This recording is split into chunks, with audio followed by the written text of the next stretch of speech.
Today we're reacting to the wildest TikTok money advice, from genius hacks to absolute disasters. Let's see who's actually trying to help people or who's just looking for attention. Okay, all right, let's get into this first one here. I'll die with student loan debt. You can't get out of it.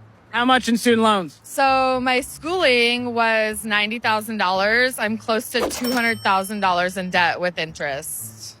How long has it been? Almost 20 years ago. Have you ever bought something and then instantly regretted it? Like just bought something dumb? I bought a pickup truck, How much was the pickup truck? like $80,000.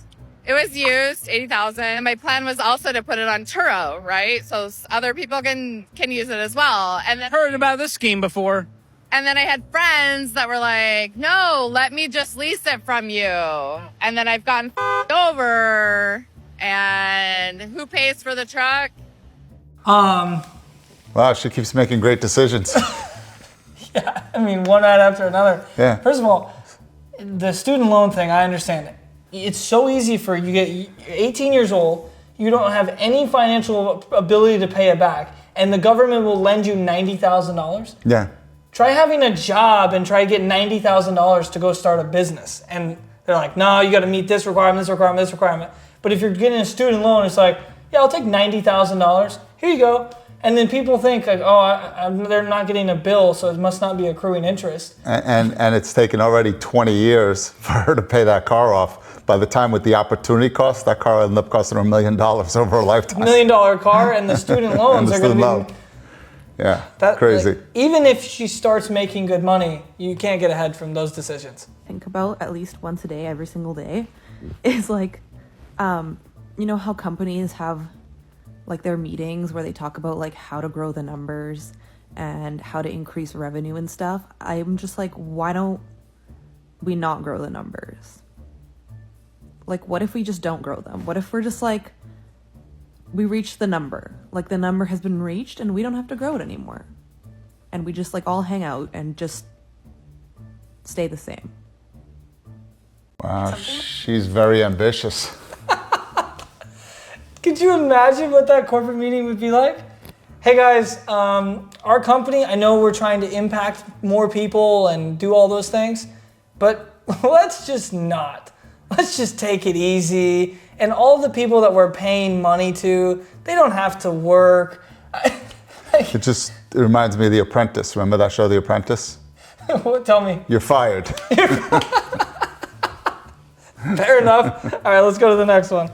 Following Dave Ramsey's advice is a really great way to never build any wealth. His whole brand really boils down to all debt is bad. His baby steps say you should pay down all of your debt except your mortgage before you even start investing. He's even told people not to get their 401k match just to pay down their student loans. Curious what you would say to those, wealthy folks still contributing to their 401k while paying off debt. I would say that they are not as wealthy as maybe they're projecting themselves to be. For context, an employer match is an instant 50% or 100% return on your money, whereas student loans are only like 4% or even 8%. I don't know about you, but I knew 50 was bigger than 8 before kindergarten. And for someone who is so conservative when it comes to debt, he is the opposite when it comes to actually investing. He thinks you can assume a 12% annual return if you're invested in what he calls good growth stock mutual funds, which are actively managed. There are two problems with this one. Number one, the stock market has not historically returned 12%. And number two, actively managed funds like Dave promotes actually underperform the market. Nearly 90% of active large cap funds underperformed compared to the S&P in a 15-year window. But this next one is probably his most dangerous advice. He thinks since you can assume 12% growth and 4% inflation, and that equals taking out 8% of your portfolio every year in retirement and never running out of money. The Trinity study, which is widely regarded as the definitive study on withdrawal rates, found that an 8% withdrawal rate had at best 74% chance of funding a 30-year retirement, and the overwhelming majority of portfolio allocations, an 8% withdrawal rate had around a 30 to 50% chance of success. And that's not even adjusting for inflation. And none of this is even touching the fact that he's recently settled lawsuits for firing a woman for coming out as a lesbian, firing a woman for getting pregnant out of wedlock, and admitting under oath that he pulled out a gun at a meeting. And of course, my favorite recent comments from him, he doesn't own 15 to 20 houses because he is a Christian. That means God owns those houses and he's just managing them. So I guess you're calling God greedy now. Dave Ramsey, God's favorite little manager in a manger. I mean, I think there's a mixed bag, because some of the things I agree with, but some of the things I almost agree with Dave on. I'm curious to see your take. I don't agree with anything that Dave said. She's 100% right on everything she said. A withdrawal rate of 8%, obviously doesn't know about Monte Carlo simulation, which says that 4% is a safe withdrawal rate. That person withdrawing 8% is going to run out of money in about 15 years. Right. So that's number one. Number two, he never talks about the sequence of returns of a portfolio, right? Markets go up and markets come down. What if you're withdrawing in a down market? Doesn't address that. So she's absolutely right on the 401k. You're getting a match on your money. That's free money. So that's at least 50 to 100% on your money, right? To pay off a 4% debt and not get that 50% match is ludicrous. Yeah, makes sense. Makes sense, for sure. On a side note though, I wouldn't want to add this because I don't want to seem conflicting or playing devil's advocate, but my question would be, you get 100%, right? You get which 50 is, since kindergarten, 50 is bigger than 8, but you're getting 8% debt on 200,000. You're getting 100% on the contribution amount in the 401k. Your contribution amount is so much smaller. So it hasn't compounded to be able to equate more than the debt. I'm not disagreeing with getting, if it was an 8% loan, 8% debt, what if there were a better way to pay off that debt? Don't use the free money. Maybe she has an account somewhere else that she's compounding her taxes in, and maybe you flatten the tax and pull dividends out of an investment. You have to look at the picture holistically instead of making a blanket statement. Makes sense to me. It's honestly crazy to me to see how people save or spend their money. Like, I know several people who make like a okay living, but then they're out buying dinner all the time or spending money on drinks or buying new clothes. And I'm like, are you not saving any money? Like, I feel like probably because I was raised with like a mindset of scarcity. Like, my dad would be like, check how many ounces are on the cereal box. Like, then we'll buy the cheaper one or like whatever. Like, that was just always what I was hearing when I was younger. And so I save like everything. Like, I would rather eat at home and then go see friends and like eat dinner. Like, it's just how I was raised. And so that's like my mindset is, oh, we need to save money, etc. So I can buy a house one day and whatever. But I feel like all my friends in LA and people I see on social media especially are out here with like Bottega purses and like buying dinner every other freaking day and eating at Erewhon. And I'm like, I know that I probably make more than you, but like, how are you doing that? Like, how are you actually, like, are you saving any money? It's wild to me. And then my boyfriend the other day was like, most people don't think about money the way you do, Sarah. Like, most people aren't, trying to like save everything. And I like, you have to spend money to make money, but like, it's wild. Okay. Am I just the first thing? I lost track of the point of the video, I'm going to be honest.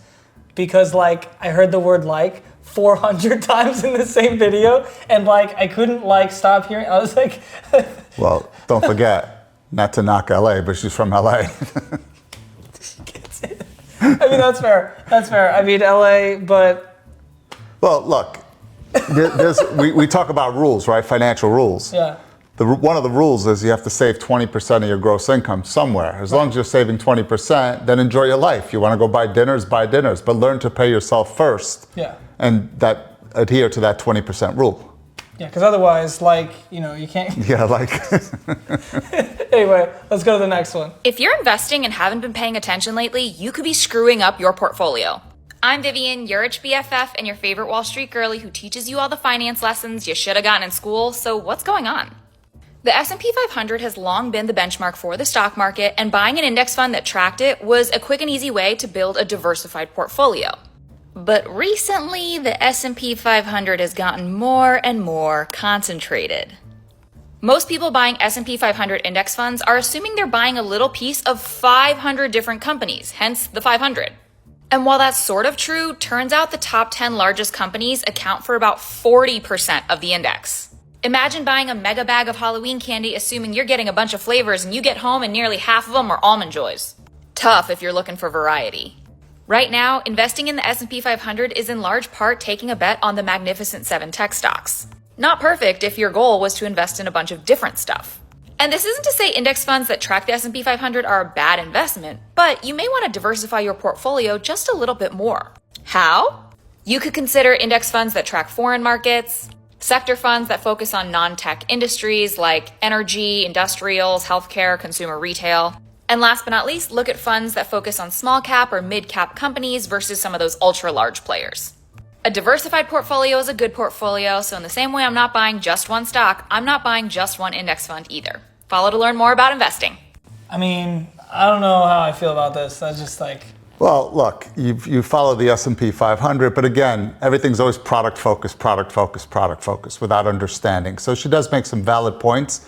There is a lot of, a solid portfolio, true asset allocation is across all asset classes. Sure. Globally, not only nationally, right? And not only different domestic. asset classes, not just in the stock market. You have correct. insurance and you have Because real if you estate. look at historically, there's in any given year, large cap could outperform small cap. There's years where small cap outperforms large cap. So if you have a little sleeve in each sector, globally, I think you're mitigating that volatility of the markets.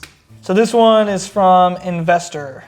What's the difference between a 401k, traditional IRA, and Roth IRA explained by Brian Feroldi? 401k is a retirement savings plan that is accessed through your employer. The employee makes pre-tax contributions, the money then grows tax deferred, and taxes are only due when the money is withdrawn. Most employers offer a match on funds that are put in, and withdrawals are taxed as ordinary income. Your investment options are limited to what the employer chooses, and these are a great choice if you have an employer match or high income. Traditional IRA can be opened by anyone who has earned income. The money is put in pre-tax, it grows tax deferred, and taxes are paid on withdrawal. Because it's not linked to an employer, you can make almost any investment in a traditional IRA, and these are best for people who want a tax deduction now. A Roth IRA is for anyone that has earned income below certain contribution limit. The money that's contributed is after tax, but it grows tax-free, and then withdrawals are tax-free too. And these are a great choice for those that are expecting higher taxes later in life. Knowing the difference between the three is absolutely critical if you want to make the most of your retirement. Visual explanations like this are useful. You know what to do. Well, I got a reaction for this one. So he says the importance in knowing the difference between a 401k, IRA, and Roth IRA is what's crucial to your retirement. But it's like, if your whole retirement is on one, if those are your only three options for retirement, that spells a lot of recipes for disaster. Like, I feel like I understand the video and you got to get some likes. There's problems I have with all three of those, depending on the age of the person, right? Let's say I'm talking to a 35-year-old. First question I ask is, you're not going to touch your money until for 30 years. Do you think taxes are going to be higher or lower?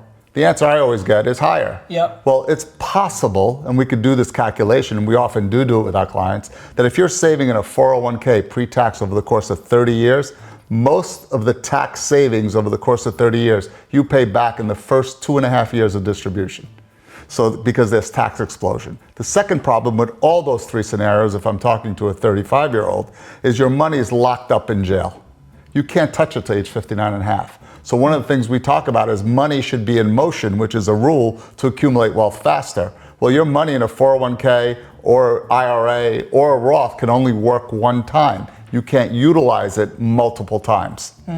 So there's a lot of problems when you rely solely on those three vehicles. Like you said, Landon, there's so much more out there on how they can have control of their money. See, in a 401k or an IRA or a Roth, you have no leverage, no liquidity, and no control. Why do you have no control? The government tells you how much you could put in. The government tells you what the taxes are going to be. The government tells you when you can touch it. The government tells you what the required minimum distributions. It's like the fox guarding the chicken house. Yeah, there you go. But, I mean, TikTok advice, right? That's normal advice. That's a common way of thinking. You don't see Warren Buffett putting money in a 401k. No, you don't. Credit cards, stupid. Stupid. Student loans, stupid. Car payments, stupid on steroids. Borrowing money on your house to put granite countertops in. Somebody ought to smack you. That's stupid. It's stupid. You have to stop and think again. Here's the deal. Your number one wealth building tool is your income. All of the millionaires that we interview, unless they inherited the money, which is very, very few of them, less than 10% of them inherited the money, did it by saving and investing their income. They did not give their income to Best Buy. When you give your income to someone else, you don't have it anymore. And when you give your income away, you have given up your economic future. All for crap. 70% of the Americans are living paycheck to paycheck. That's stupid. because you're living in one of the wealthiest countries the world has ever known, and there you sit like a rat in a wheel, run. Why? Because student loans are an investment and I'm going to Best Buy. This is just stupid. It's stupid on steroids. Really, seriously, you've got to stop and think instead of sitting around eating Skittles and watching Oprah reruns. This is stupid. We're fat and we're broke because we have no ability to do critical thought and we don't stop and look at what we're putting into our lives. This is nuts. It's nuts. It's completely out of control.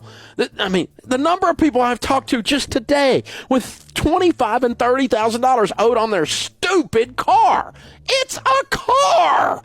Good God. It's a car. What does it do? It takes you from here to there. Now, I don't mind you having a $25,000 car. All of my cars cost more than $25,000, but I freaking paid for them, and they're a very small percentage of my life, a very small percentage of my income. Think. Seriously. I mean, listen, I don't always agree with everything he says. He's angry. He needs to increase his passion a little bit. Right. But, you know, he's got a point. Like, buying things that you can't afford, which in principle is one of the things that he does teach that I do really agree with. Like, if you can't afford to go buy the stuff from Best Buy and you're just racking up on the credit card and get 22, 28%, like, he's right, stupid. The cars, yeah, most people, it's if you can't afford, when you go buy these big car payments that you can't afford, you're attaching an anchor. I agree with him saying, look, your number one wealth building tool is your income. Most of our money does come from our income. So a lot of things he says is really good. I think then it goes to the other part, which we resonate with a lot with, is like, if you don't go to work, if you don't put in the effort, he says, if you're eating Skittles, watching Oprah reruns, I've never even seen Oprah once, so I can't watch it rerun again. But if you're not going to work, you're going to be broke. So I agree with a lot of the video here. I do, but he's not telling you, well, how do you buy the car? Remember, he said, I just buy my cars. How do you buy the car? Well, I think he's assuming he just buys it cash. Okay, so let's assume he bought it cash. Okay, you bought a depreciating asset, correct? Unless you're buying, antique cars. Yeah, sure. Well, he doesn't talk about the opportunity cost of that money if it were invested in his so-called S&P 500 in the markets. Let's say that car costs $50,000 and he could be earning 7-8% on that $50,000 car. Rule of 72, 7% and 72, that money will double in 10 years. So the cost of that car over his lifetime is much more. The question is, how do you buy the car? He doesn't tell you. You need to drive. Well, what's the most efficient way to buy the car? It's not cash, because again, cash is income, right? You're losing the money. So he just calls everybody stupid, but doesn't give you the solution. That's fair. So on our channel, we'll have a video coming up and that will explain how do we buy our cars. Okay? I think we got one more here. Irvin Pena. Oh, Dan Pena's son, I believe. You know Dan Pena? No. He's a very non-passionate guy. Everyone who knows Dan Pena, if you know, you know. If you're regularly using your debit card for everyday purchases, that's a sign that you're financially irresponsible. That's a quick video. Okay. That's it? Yeah, that's it. So, look, if you're regularly using debit cards for everyday purchases, I wouldn't say financially irresponsible, but I would say you're not maximizing what you could get. So for me, all of our purchases that we spend all come on a credit card. Now, I know everyone thinks, oh, why use a credit card? Isn't a credit card a bad financial tool? Well, if you pay off your credit card every month, there's actually no interest being charged. But what do you pick up? You pick up that you're getting points and rewards and things like that, okay. But also, if somebody steals my information on the transaction and they start running up transactions on my card, they're actually stealing money from American Express. They're not stealing money from me, they're stealing money from them. So when I catch it and they're trying to resolve everything, they're trying to get their own money back. Whereas if I have a debit card and someone steals my account, they're running up charges. Now Wells Fargo has to get my money back. They're not gonna fight near as hard, number one. Number two, if they get that information, they can have access to all of my money.